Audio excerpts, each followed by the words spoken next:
भारताला स्वराज्य मिळवून देण्याकरता अनेक क्रांतिकारकांनी, अनेक स्वातंत्र्य संग्राम सैनिकांनी आपलं बलिदान दिलं, अनेकांनी तुरुंगवास भोगला, अनेकांनी लाठी खाल्ली, गोळी खाल्ली आणि त्यातनं भारताला स्वराज्य मिळालं। पण केवळ स्वराज्य मिळून चालणार नाही, या स्वराज्याचं जोपर्यंत सुराज्यामध्ये परिवर्तन होणार नाही तोपर्यंत शेवटच्या माणसाचा विकास आपण करू शकत नाही। आणि म्हणून भारतीय जनता पक्षानं संपूर्ण देशामध्ये सुराज्याचा मंत्र हा जनतेला दिलाय आणि माननीय मोदीजींच्या नेतृत्वामध्ये देशामध्ये सुराज्याची सुरुवात झालेली आहे। महाराष्ट्रामध्ये आपल्या सरकारनं स्वराज्याचं रूपांतर सुराज्यामध्ये, जनतेच्या राज्यामध्ये, लोकसहभागात्मक राज्यामध्ये या ठिकाणी करण्याचं ठरवलंय आणि त्याकरता सुराज्य अभियान हे आपण सुरू केलेलं आहे।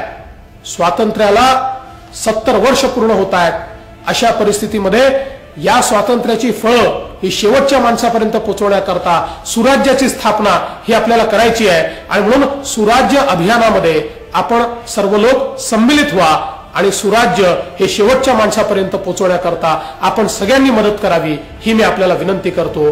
जय हिंद, भारत माता की जय।